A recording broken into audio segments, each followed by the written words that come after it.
Welcome to the Techmeme Ride Home for Thursday, July 7th, 2022. I'm Brian McCullough. Today, Apple has a new lockdown mode to triage a whole range of cyber attacks.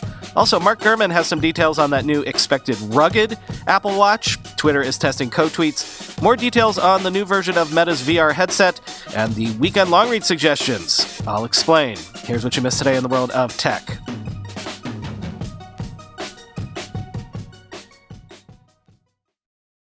Apple has announced a new lockdown mode in iOS 16, iPadOS 16, and macOS Ventura to protect against what it calls highly targeted cyber attacks by disabling features, apps, and more, quoting MacRumors.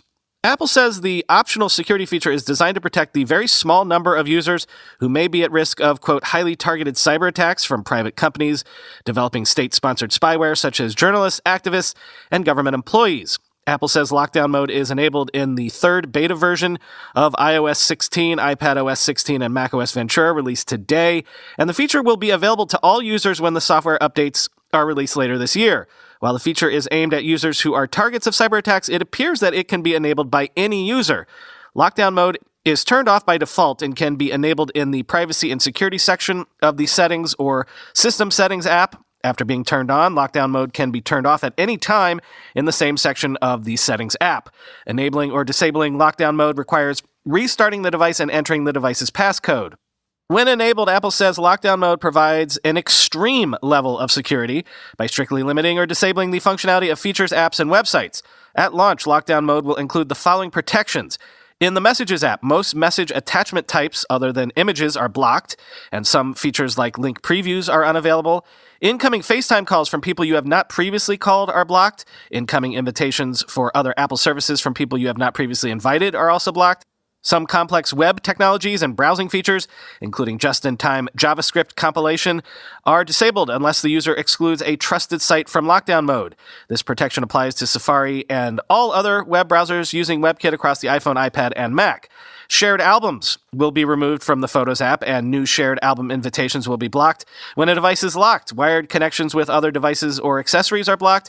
Configuration profiles cannot be installed, and the device cannot enroll into mobile device management while lockdown mode is turned on. Apple said it will continue to add new protections to lockdown mode over time.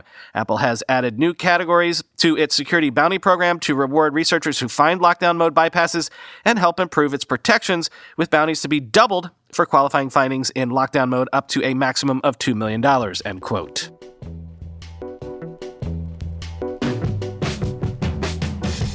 Sources are telling Mark Gurman that the expected rugged Apple Watch planned for 2022 will have a larger, around 2-inch shatter-resistant screen, non-aluminum metal case, better workout tracking, and more, quoting Bloomberg. The rugged version of the Apple Watch will get a screen that measures almost 2 inches diagonally, while a new standard Apple Watch Series 8 will keep the 1.9-inch diagonal screen size of the current Apple Watch Series 7. A planned update to the low-end Apple Watch SE also will retain the current screen size. The larger display on the Extreme Sports model, which is planned to be announced later this year with the other two models, will have about 7% more screen area than the largest current Apple Watch. The display will have a resolution of about 410 by 502 pixels, and retain the same overall sharpness as the existing models. Apple could use the larger screen area to show more fitness metrics or information on watch faces at one time. The company added several new fitness features in watchOS 9, including multi-sport workouts and improved intensity tracking during exercise routines. The Extreme Sports watch will use a strong metal material rather than aluminum, have a more shatter-resistant screen, and include a larger battery compared with standard Apple Watches, letting athletes track workouts for longer periods of time, said the people who asked not to be identified because the watch details haven't been announced. Like the standard Series 8, the sturdier watch will have the ability to take a user's body temperature to detect a fever. It will also improve tracking metrics like elevation during hiking workouts and data while swimming.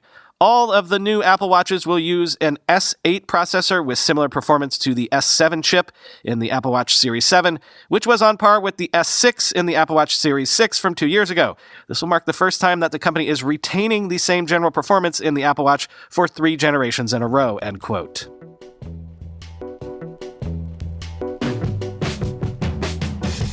Get this. The FBI and MI5 issued an extremely rare joint statement warning tech companies of China's alleged large-scale state-sponsored hacking and a global network of agents that are attempting to allegedly steal intellectual property. quoting the Wall Street Journal. In a rare joint appearance on Wednesday at the headquarters of MI5, Christopher Wray, director of the Federal Bureau of Investigation, and Ken McCollum, director general of MI5, urged executives not to underestimate the scale and sophistication of Beijing's campaign. The Chinese government is set on stealing your technology, whatever it is that makes your industry tick, and using it to undercut your business and dominate your market, Mr. Wray told the audience of business people. They are set on using every tool at their disposal to do it, end quote.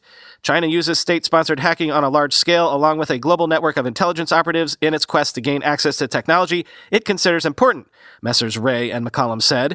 U.S. counterintelligence officials issued a separate notice on Wednesday, warning state and local government leaders and business executives about a different Chinese threat, accelerating efforts to influence policymaking through overt and covert means. The notice from the U.S. National Counterintelligence and Security Center cited tactics ranging from open lobbying, where Beijing's role is acknowledged, to collecting personal information about state and local leaders and leveraging trade and investment to reward or punish officials. Mr. Wray said that China is drawing lessons from the West's response to Russia's war in Ukraine, potentially to be used if Beijing decides to try to forcibly take Taiwan, the democratic island off the Chinese coast that was part of China in the past. We've seen China looking for ways to insulate their economy against potential sanctions, trying to cushion themselves from harm if they do anything to draw the ire of the international community, Mr. Wray said. In our world, we call that kind of behavior a clue, end quote.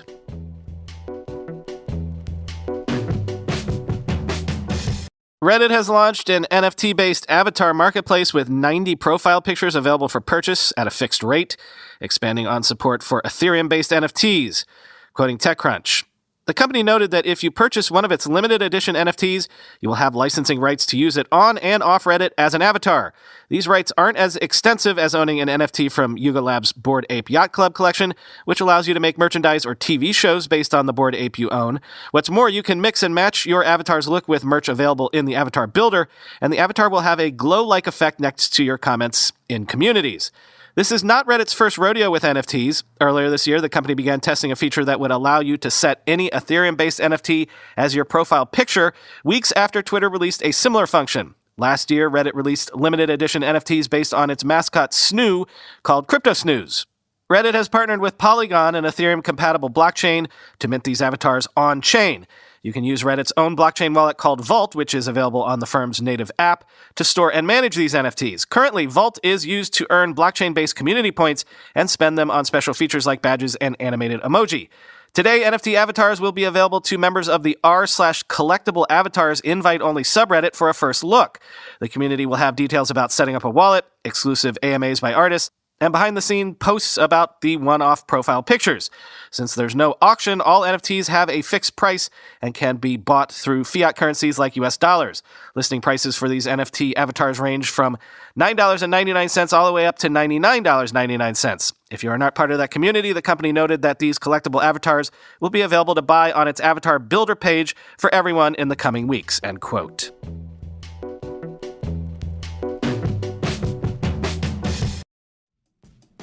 Shopping for new clothes can be time-consuming and stressful.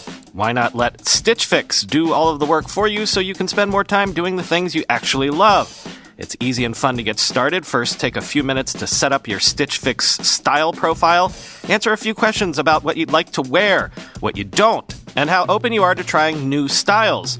Then, Stitch Fix's expert stylists will go to work finding items exclusively for you. Every piece is handpicked for you and is unique to your style, size, and your budget, making it the best way to discover clothes that make you look and feel your best. Stitch Fix will send you 5 pieces to try on at home. Keep what you love and send back what you don't.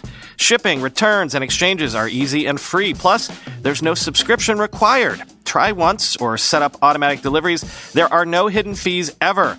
Sign up for Stitch Fix and get the season's latest pieces for women, men, and kids. Sign up today at stitchfix.com/ride to get $20 off your first purchase. That's stitchfix.com/ride to get $20 off your first purchase. Limited time offer. Purchase within 2 days of sign up.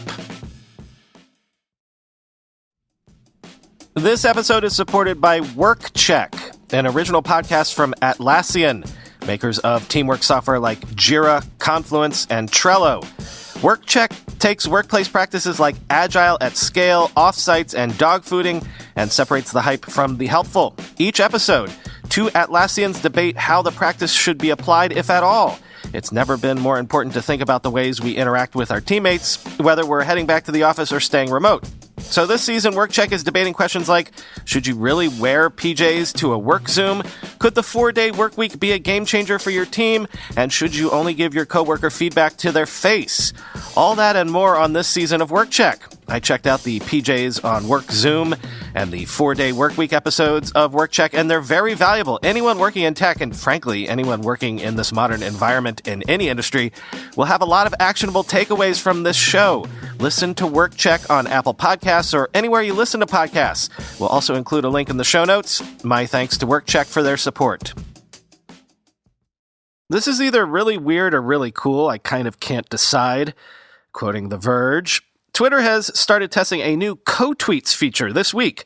With users of the social network, the co-tweets feature allows two accounts to co-author a tweet and both be tagged in a single tweet. Twitter has confirmed to The Verge that this new feature is now live for some users for a limited amount of time after the company started experimenting with the idea earlier this year. Several Twitter users have been testing the co-tweets feature today, and the experience allows a main tweet author to invite someone else to be tagged in the tweet and discuss the contents over DM. The second account needs to approve the co-authored tweet, and the resulting tweet shows it's co-authored by two people, but replies appear to only be directed toward the main author of the tweet. There are some examples cited in the piece, but you may need to visit the tweets directly as Twitter's embed feature hasn't been updated to support co-tweets yet. Instagram has offered a similar co-author feature on its service since last year, and it's reasonable to assume that influencers and brands will be quick to use a Twitter feature like this one. I can't wait to see how Wendy's, the burger joint that's always going viral, uses co-tweets to roast its next Twitter victim, end quote.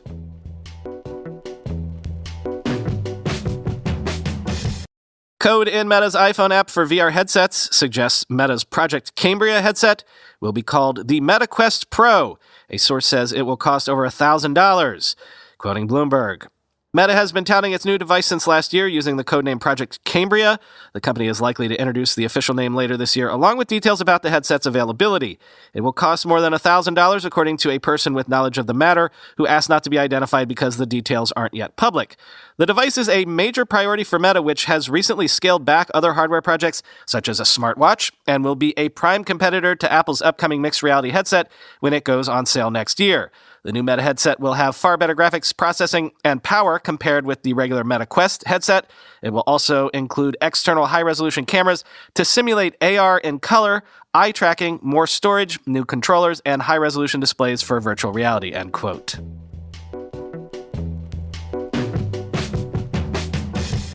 Time for the weekend long read suggestions. I'll explain why in a second. And I'm going to give you the usual amount of links, but I might not quote as extensively as I usually do. Again, I'll explain why in a second. First up, more details on a question I've had for months now from Bloomberg. How Ukraine's Kyivstar mobile network has stayed operational during Russia's invasion despite employees being killed, seized infrastructure, and relentless cyber attacks. Like, you want to talk about an unlikely miracle or unsung heroes? I think it might be Kyivstar. Next, a survey from Pew Research with a ton of interesting data points. Basically, the TLDR is this. Experts are split on whether or not a fully immersive metaverse will exist by 2040. Worry about today's dominant platforms building such a metaverse, and expect more useful AR and mixed reality right around the corner. Basically, the experts are sort of in my camp. Augmented and mixed reality seems like something that could take off to them sooner than VR will. I kind of agree. Then from the New York Times, not just a tennis podcast, but rather the tennis podcast. Quote, a decade on, the tennis podcast regularly tops the Apple charts for the sport in the United States, Britain, Canada, Australia, and Spain.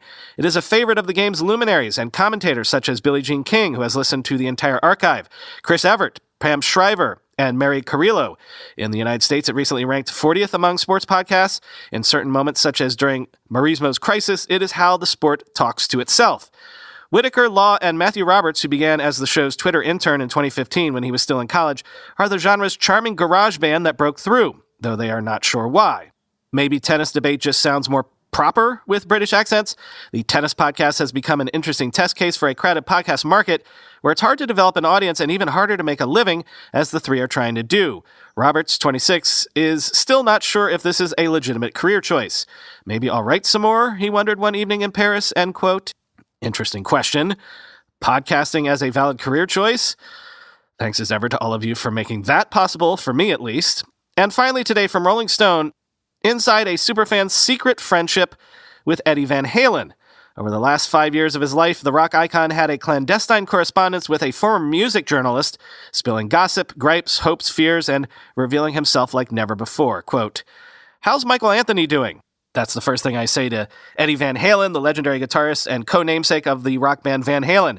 Rather, that's the first thing I say to someone who possibly is, but probably isn't, Eddie Van Halen. I mean, who am I kidding? There's no way the real Eddie Van Halen's email address should be available for anyone to find in a public database, and it sure as shit shouldn't be an America Online account. This isn't just a fan talking. In a former life, I'd been a music journalist, including some time as an editor for Rolling Stone's website. Back then, I got to interview everyone from Ozzy Osbourne to Diddy, but now it's 2015, and I'm more than a decade removed from my dream job. Today, as a market researcher for a health insurance company, I stare at data tables till my eyes water and monitor my employer's social media mentions, featuring angry posts about how only fraudulent Fs and hashtag scumbags would work there. Sending emails like this has become something of a pastime, an exercise in nostalgia when the drudgery of my workday becomes too much to handle. Not long ago, I discovered that an old login I had to LexisNexis, a directory lawyers and journalists use that shows, among other things, a person's criminal record, residences, phone numbers, and yes, email addresses, had never been deactivated. After using it to look up a couple of exes, I turned to rock stars. On a lark, I reached out to who Nexus told me was Gene Simmons, Eddie Vedder, Stevie Nicks, and pretty much every member of the original Guns N' Roses. But I'd gotten nary a response. So I fire off the Michael Anthony email at close to 5 o'clock on Sunday, May 31st, 2015, and figure that that'll be the beginning and end of it. But 51 minutes later, "You've got mail." That response kicks off a 5+ year correspondence that would change my life, end quote.